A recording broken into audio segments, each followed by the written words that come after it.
Hello and a very warm welcome everyone. நீங்க கேட்டுட்டு இருக்கிறது score clever in English through editorials podcast. என்னோட பேரு மலர் and I am your English language expert for today. December 29, 2025 கான The Hindu editorials line by line இங்கிலீஷ்ல படிச்சு அதோட தமிழ் அர்த்தத்தை நாம இன்னைக்கு பார்க்க போறோம். இதுல இருக்கிற இம்பார்ட்டன்ட் vocabularies-ஓட பிரீமியம் PDF நம்ம ஸ்கோர் கிளவர் டெலிகிராம் சேனல்ல ஃப்ரீயா இருக்கு. சேனல்ல ஜாயின் பண்றதுக்கான லிங்க் கீழே டிஸ்கிரிப்ஷன்ல இருக்கு. மறக்காம ஜாயின் பண்ணிடுங்க.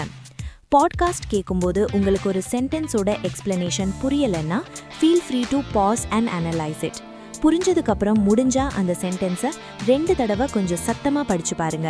எஸ்பெஷலி பிகினர்ஸ் இப்படி செஞ்சீங்கன்னா ஒரு 6 monthsல உங்க இங்கிலீஷ் நாலேஜ்ல ஒரு டிராஸ்டிக் இம்ப்ரூவ்மெண்ட்டை பார்ப்பீங்க. சரி, வாங்க இன்னைக்கு செஷனுக்குள்ள போகலாம். Okay, alright. முதல் எடிட்டோரியலோட தலைப்பு ஸ்டெப் அப், ஷாம் எலெக்ஷன், முன்னேறுங்கள், ஒரு போலி தேர்தல். ஆன் மியான்மார்ஸ் 3-phase எலெக்ஷன்ஸ், மியான்மரின் 3 கட்ட தேர்தல்கள் குறித்து. Myanmar's juntas search for legitimacy through controlled polls is futile. மியான்மரின் இராணுவ ஆட்சிக்குழு கட்டுப்படுத்தப்பட்ட தேர்தல்கள் மூலம் சட்டப்பூர்வ அங்கீகாரத்தை தேடுவது வீணானது. The core of electoral democracy is the institution of popular will through representation. தேர்தல் ஜனநாயகத்தின் மைய கருத்தே பிரதிநிதித்துவம் மூலம் மக்களின் விருப்பத்தை நிலைநாட்டுவதுதான். When elections are merely held to subvert this will by imposing favored candidates, மக்களின் இந்த விருப்பத்தை கவிழ்க்கும் நோக்கத்தோடு தங்களுக்கு பிடித்த வேட்பாளர்களை திணிப்பதற்காக மட்டுமே தேர்தல்கள் நடத்தப்படும்போது they are clearly a sham. அவை வெளிப்படையாகவே ஒரு போலி நாடகம். இங்க ஷாம்னா போலி அல்லது ஏமாற்று வேலைன்னு அர்த்தம். Such is the case with Myanmar's 3-phase elections being conducted by the junta. இப்படிப்பட்ட ஒரு சூழல்தான் மியான்மரின் இராணுவ ஆட்சிக்குழுவால் நடத்தப்படும் 3 கட்ட தேர்தல்களிலும் நிலவுகிறது. ஜுண்டானா ஒரு இராணுவ ஆட்சிக்குழு. Nearly 5 years after it appended a democratically elected government and precipitated a raging civil war. ஏறக்குறைய 5 ஆண்டுகளுக்கு பிறகு மக்களால் தேர்ந்தெடுக்கப்பட்ட ஒரு அரசாங்கத்தை கவிழ்த்து ஒரு பயங்கரமான உள்நாட்டு போரை தூண்டிய பிறகு இந்த தேர்தலை நடத்துறாங்க. Sunday marked the first phase in 102 townships. ஞாயிற்றுக்கிழமை 102 நகரங்களில் முதல் கட்ட தேர்தல் நடந்தது. With the subsequent phases on January 11 100 townships and January 25 63 townships. அடுத்தடுத்த கட்டங்கள் ஜனவரி 11 100 நகரங்களிலும் ஜனவரி 25 63 நகரங்களிலும் நடக்கும். The junta controls barely half the country's townships. இராணுவ ஆட்சிக்குழு நாட்டின் நகரங்களில் பாதிக்கும் குறைவான பகுதிகளை கட்டுப்படுத்துகிறது. With elections being skipped in at least 65 areas. குறைந்தது 65 பகுதிகளில் தேர்தல் நடத்தப்படவே இல்லை. None of the major parties from the 2020 elections is participating.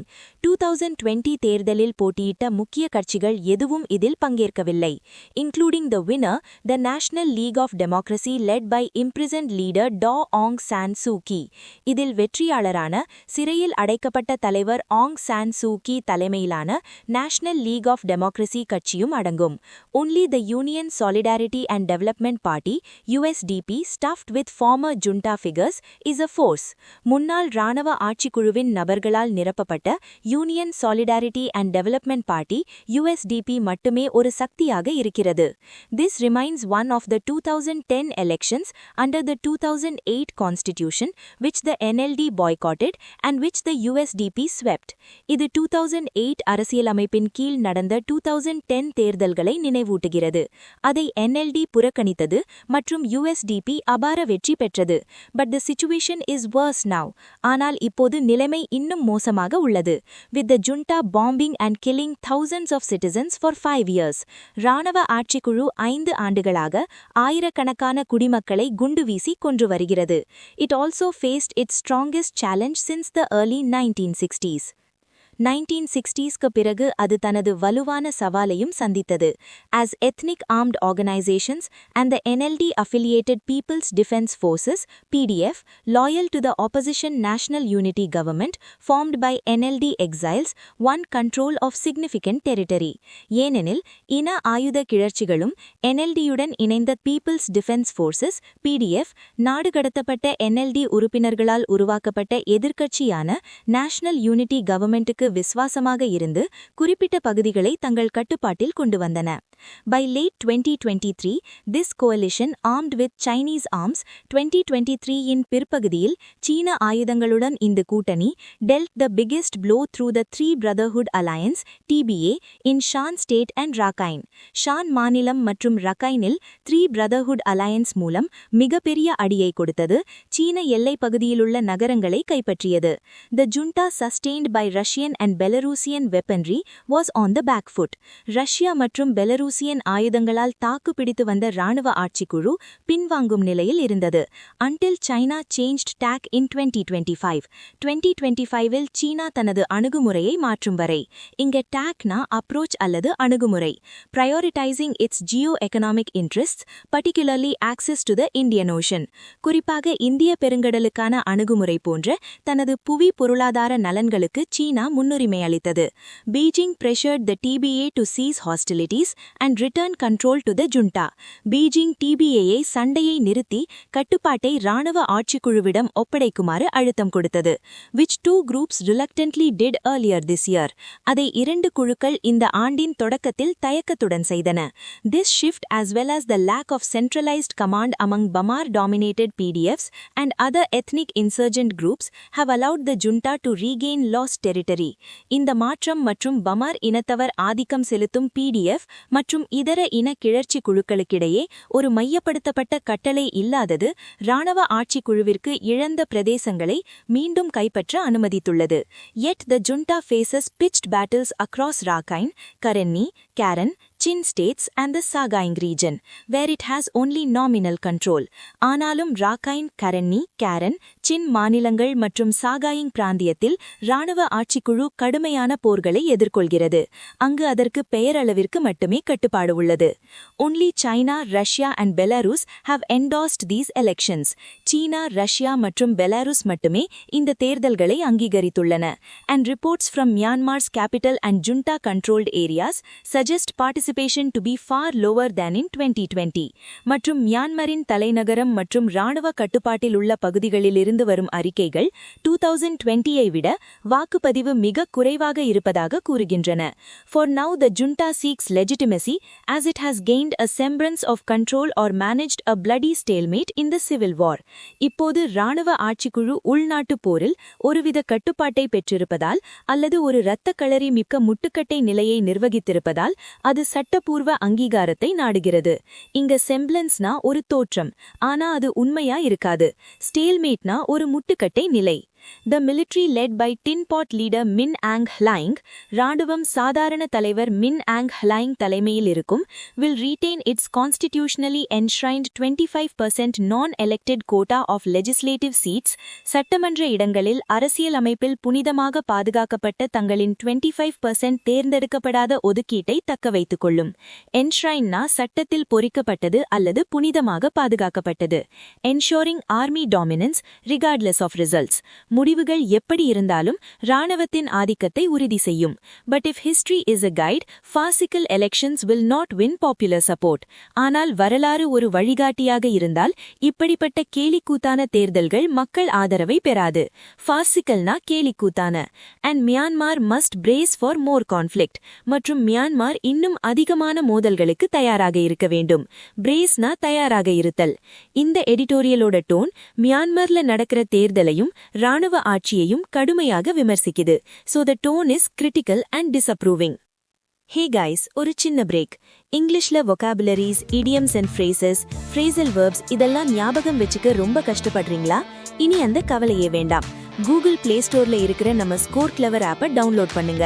அதுல இருக்கிற யூனிக் லேர்னிங் டெக்னிக் மூலமா நீங்க ஒரு தடவை படிச்சா போதும், வாழ்க்கையில மறக்கவே மாட்டீங்க.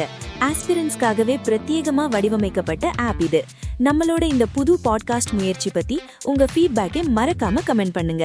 இந்த மாதிரி ஒரு பாட்காஸ்ட் உருவாக்க நிறைய எஃபர்ட் தேவைப்படுது. சோ ப்ளீஸ் லைக், ஷேர் பண்ணி எங்களுக்கு சப்போர்ட் பண்ணுங்க அண்ட் மறக்காம சப்ஸ்கிரைப் பண்ணிடுங்க. Now back to our session. Welcome back. நாம இப்போ 2வது எடிட்டோரியலுக்கு போகலாம். அதனுடைய தலைப்பு the last message on shallow symbolism, தவறிப்போன செய்தி, ஆழமற்ற அடையாளத்தை பற்றி. Assurances of state protection for minorities must go beyond symbolism. சிறுபான்மையினருக்கு அரசின் பாதுகாப்பு குறித்த உத்தரவாதங்கள் வெறும் அடையாளத்தை தாண்டி இருக்க வேண்டும். Prime Minister Narendra Modi's participation in a Christmas morning service on December 25. பிரதமர் நரேந்திர மோடி டிசம்பர் 25 அன்று கிறிஸ்தமஸ் காலை ஆராதனையில் பங்கேற்றது. At the Cathedral Church of the Redemption in the National Capital, தேசிய தலைநகரில் உள்ள Cathedral Church of the Redemptionல் நடந்த ஆராதனையில் was one that was noticed globally, உலகளவில் கவனிக்கப்பட்டது.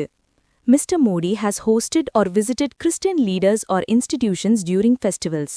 திரு மோடி பண்டிகைகளின் போது கிறிஸ்தவ தலைவர்களையோ அல்லது நிறுவனங்களையோ சந்தித்துள்ளார்.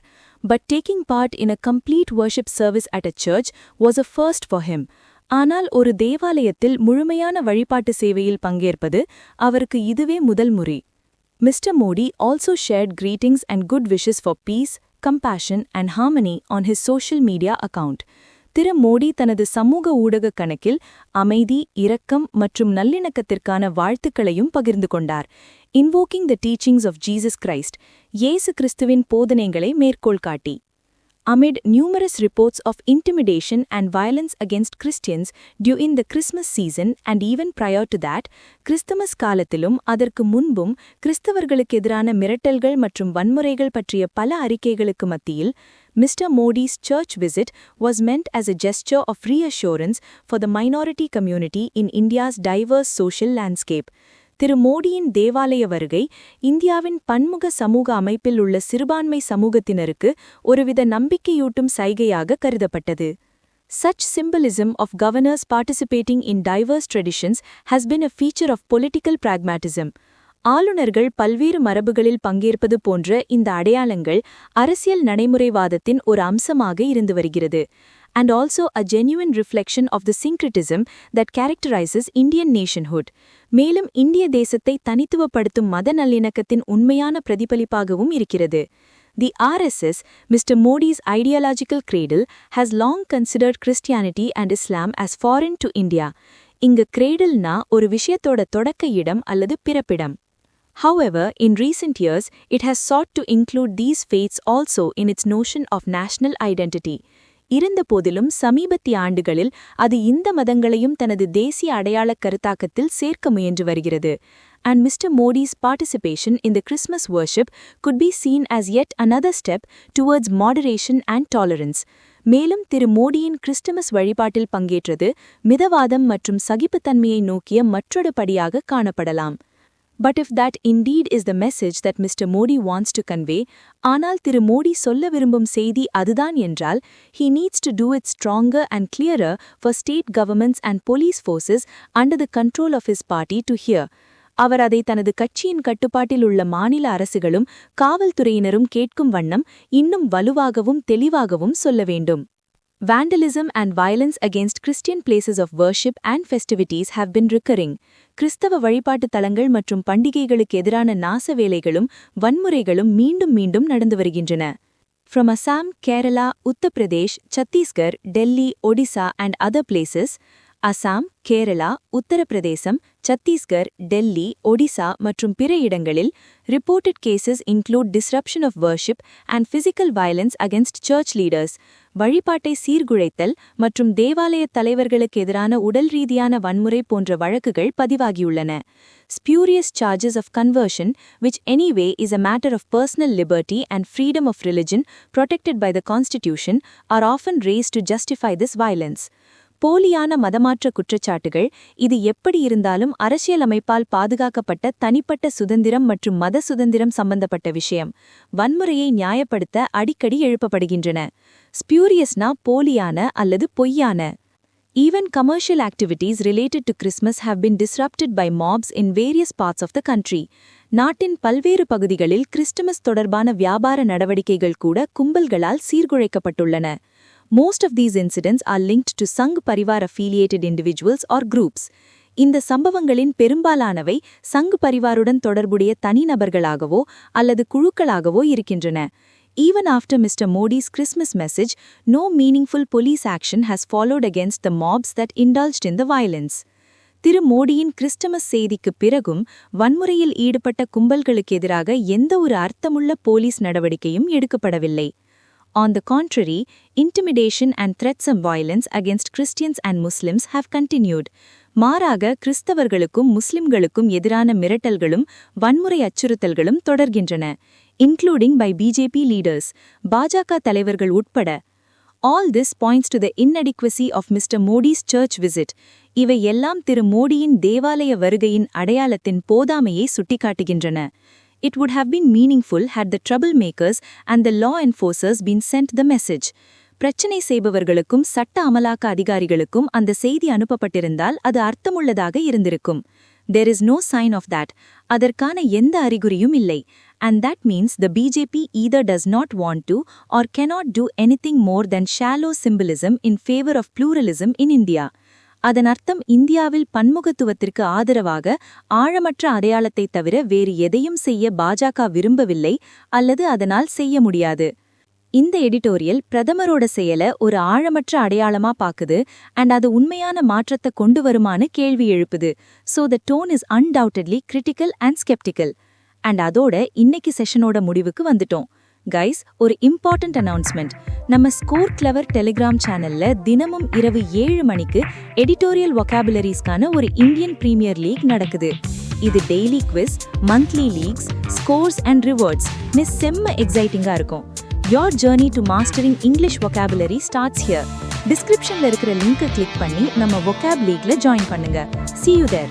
This is Malar from Score Clever signing off. Bye bye and take care.